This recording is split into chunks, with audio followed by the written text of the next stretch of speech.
The sound of laughter echoed off the dojo walls, sharp and heavy like a slap. Sweat glistened on the faces of men who thought they were warriors, men who believed strength was something you shouted about, something you displayed. In the middle of the mat, Master Cole, blonde hair slicked back, muscles glistening under the fluorescent light, was telling a story about his last fight in Tokyo. Every punch in his tail was exaggerated, every cheer rehearsed. But tonight, he wanted something new. Something to entertain the crowd. And that's when he saw her, Maya Rivers, standing quietly by the wall in her long beige coat, her hands folded, her expression calm and unreadable. She hadn't come for the show. She'd come to watch her little brother, Malik, finish his beginner's class. She was proud of him. He was finally standing taller, more confident, more alive. But she didn't expect to become part of the night's performance. Not until Cole's voice sliced through the noise. "Hey you," he called out, pointing toward her like she was part of the furniture. "Ever tried real fighting?" The men turned, their laughter boiling again. Some pulled out their phones, ready to record whatever came next. "Come on," Cole grinned. "Let's make it fun." Maya froze for a moment. Her brother looked up from across the room, his small hands gripping his belt nervously. "Don't," he whispered under his breath. She wasn't angry, just confused. Why her? Why here? But she could hear the tone behind his words, that same tone she'd heard 100 times in boardrooms, stores, and waiting lines. The one that said, "You don't belong here. You don't matter." Cole smirked again. "Don't worry, sweetheart," he said. "I'll go easy." The men laughed harder. Even some of the students chuckled nervously, unsure whether to join in or look away. It wasn't a challenge, it was a humiliation disguised as a joke. For a moment, she wanted to stay quiet, to pretend it hadn't happened. But then she saw Malik's face, his eyes wide, his shoulders hunched, his faith in her trembling. Something inside her shifted. Maya exhaled softly and took one slow step forward. Then another. The laughter began to fade. She reached up and untied her scarf, letting it fall gently onto the bench. Her movements were steady, graceful, deliberate. The dojo fell almost silent. Only the buzz of the lights and the distant hum of the street outside filled the space. She stepped barefoot onto the mat, her toes pressing lightly into the cold surface. She met Cole's stare, calm as water. "Don't," she said quietly. He blinked. "Don't what?" Her voice didn't rise. "Don't do this." The crowd chuckled, some whispering. Cole gave a mocking bow. "Relax," he said. "It's just for fun." Maya didn't answer. She stood still, her eyes focused not on his pride, but on his posture, his breathing, the way his shoulders lifted before a move. She'd seen it before, years ago. But no one in the room knew that. To them, she was just a bystander. Just a woman. Cole took a stance, grinning. "All right," he said. "Let's see what you got." For a moment, everything slowed down. The sound of sneakers squeaking. The air thick with ego. The faint click of a camera phone. Maya's brother standing at the edge of the mat, his tiny fingers gripping his belt like it was the only thing keeping him from running in. Cole lunged forward with a half-speed strike, meant to intimidate, to show off. She didn't move. He laughed. "You're supposed to block." Still nothing. Just that same, unreadable calm. He moved closer. "You scared?" She tilted her head slightly. "No," she whispered. The room grew tighter, heavier. You could feel the unease shifting through the crowd. Some people looked away, sensing this wasn't going where they expected. Others leaned in, waiting for the laugh, waiting for her to get embarrassed, maybe fall. But Maya wasn't there to perform. "Come on, sweetheart," Cole pressed. "Just one try." That word, sweetheart, landed wrong. It wasn't playful anymore. It was condescending. It was sharp. Maya inhaled slowly. Her fingers curled slightly at her sides. Her brother's voice echoed faintly in her head, that tiny whisper again, "Don't." Cole took another step closer. "Let's go," he said, grinning. "Show me what you got." And that's when she moved, not with aggression, not with panic, but with precision. One small pivot of her foot, a shift of her weight, and suddenly she wasn't where he thought she'd be. His hand cut through empty air. She was behind him. Gasps rippled through the crowd. Cole turned, trying to laugh it off. "All right, you got lucky." Maya didn't reply. She simply stepped back, lowering her hand slightly, as if giving him a chance to stop. But pride wouldn't let him. "Okay," he said louder. "No more jokes." He signaled one of his students to start recording again. "Everyone, watch this. A lesson in humility." He squared up, ready to strike again. But in the air between them, something invisible had shifted. It wasn't a joke anymore. The laughter that had filled the dojo now hung awkwardly in the corners, uncertain, waiting. Maya's breathing slowed. The room felt smaller, the light sharper. Cole charged again, faster this time, his strike aimed just to scare her. But she didn't flinch. She moved only enough to let it pass, her balance perfect, her focus unshaken. He missed. Again. This time, when she looked at him, there was no fear, only sadness. The kind of sadness that comes from recognizing a man who doesn't yet know himself. Cole blinked, confused. He tried to laugh again, but the sound cracked. The cameras were still rolling. The crowd was whispering now. Everyone could feel it, the tension, the shift, the slow crumble of arrogance. Maya stood still, her body relaxed, her voice barely above a whisper. "You don't need to prove anything," she said. But he wasn't listening. Pride had taken over. The moment stretched into silence. The smell of sweat and pride filled the room again, but this time it wasn't his, it was everyone else's. The kind of silence that comes before something real happens. She looked toward her brother, just once, her eyes soft and steady. Then back at Cole. The laughter was gone now. Every face in the dojo watched her like she was something unfamiliar, something they didn't yet understand. And then, she took her stance. A quiet, deliberate movement that made even the air seem to hold its breath. In that second, no one was laughing. They didn't know what was coming, but they could feel it. The calm before the storm. The stillness before the truth. The dare had been made. But the lesson, oh, the lesson, was about to begin. To be continued. Cole's laughter filled the dojo like the echo of arrogance bouncing off the walls.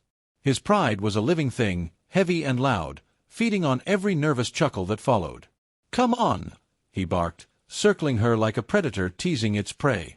"Show me what you got, sweetheart." The word, sweetheart, rolled off his tongue like a knife wrapped in honey. He wanted a show.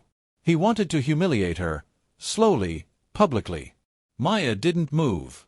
She just stood there, barefoot, breathing softly, her calm like a strange storm that hadn't yet broken. The crowd shifted uneasily. The students, all in white uniforms, lined the walls, whispering.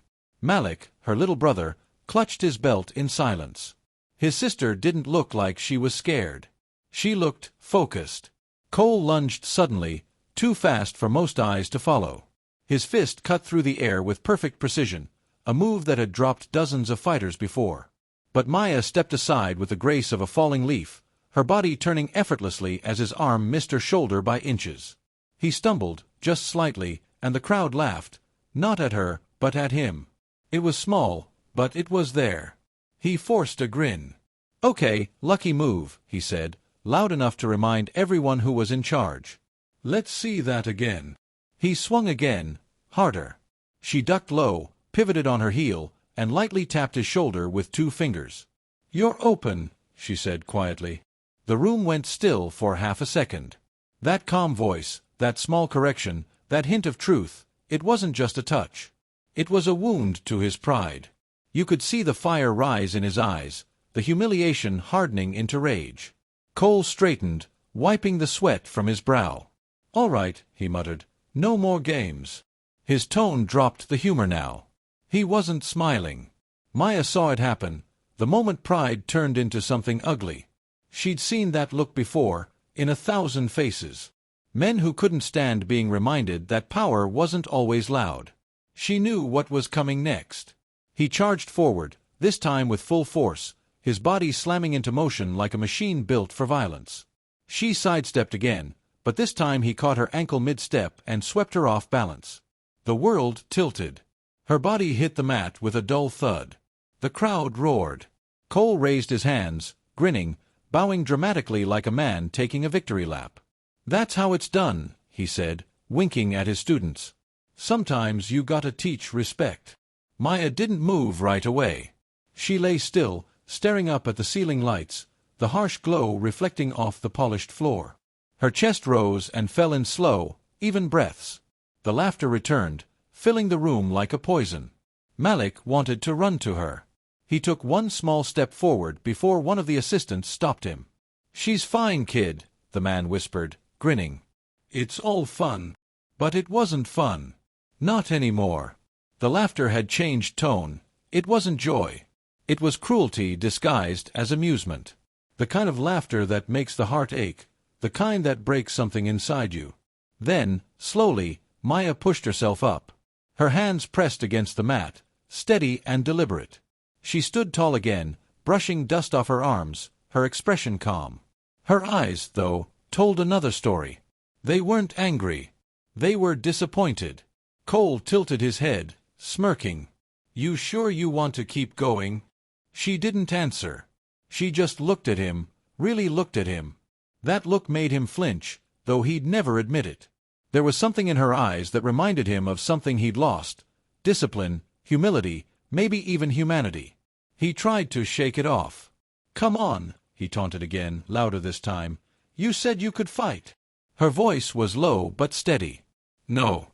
You said this was for fun." The crowd grew quieter. Someone's phone beeped, still recording. Every face in the room seemed to shift from laughter to curiosity. Something unseen was happening, something beneath the surface of what looked like a sparring match. Cole clenched his fists. "You want to play teacher now? All right, show me." But Maya didn't move to strike. She simply lifted her hands, palms open, not as a fighter, but as someone in control of herself. Her breath slowed. Her stance shifted slightly. The temperature in the room seemed to drop. Cole lunged again, but this time his movements looked heavier, less sharp. He swung high, but she was already gone. He tried a kick, but she leaned just enough to make him miss. It was like fighting a shadow. Nothing he did seemed to connect. And all the while, she said nothing. Not a word. Just silence and movement. Precision and patience. His frustration grew. His breathing turned ragged. He swung wider, harder, angrier. Until finally, he overextended. She saw the opening, the small, perfect moment where pride left him unguarded. But she didn't take it. She stepped back instead. "Enough," she whispered. He froze. "What?" "I said enough." The words landed like a challenge he couldn't understand. Enough of what? The fight. The pride. The noise. Even he didn't know. For the first time, the students weren't cheering. They were watching, silently. Some even lowered their phones. Malik stood by the wall, his little fists clenched, his eyes wide. He could feel it too, the shift. Cole lowered his hands, just for a moment. And in that moment, something inside Maya changed. This wasn't about proving strength. It wasn't about winning. It was about respect. The kind you earn not by showing power, but by showing restraint. She raised her hands again, her movements slower, gentler now, but filled with purpose. Her eyes locked on his. He could feel the weight of that gaze pressing against his pride. The crowd could feel it too. The laughter had died completely. The air felt different now. Even the hum of the lights seemed distant. Maya's voice broke the silence. "You don't fight people," she said softly. "You fight yourself." Cole blinked, confused, still breathing hard. "What's that supposed to mean?" But before she could answer, the instructor from the corner called out, half joking, half nervous, "All right, maybe that's enough for tonight." The students laughed awkwardly, trying to ease the tension. But no one could shake the feeling that something real had just begun. Maya looked down at her brother, gave him the smallest nod, then turned back to Cole. "You wanted to see what I've got," she said quietly. "Next time, look deeper." Her voice lingered in the air like smoke. The crowd didn't know it yet, but the real fight was still coming. The silence that followed wasn't peace, it was the calm before truth. And truth was about to hit harder than any punch. To be continued. The air inside the dojo had changed. The laughter was gone now. What lingered was something heavier, an uneasy stillness that pressed against the walls, against every breath. Even Cole could feel it, though he wouldn't admit it. His heart was racing, his pride burning. This wasn't the fun little show he had planned. Something about Maya's calm was making him feel small, and that, more than anything, he couldn't stand. He squared up again, shaking out his shoulders, forcing a grin. "All right," he said, loud enough for the students to hear. "One more round. Let's see if you can keep up this time." His words tried to sound playful, but the edge was there, a mix of anger and disbelief. Maya didn't respond. She only adjusted her footing slightly, her eyes never leaving his. There was no fear in them, only stillness. The kind that comes from someone who's already seen the worst life can do.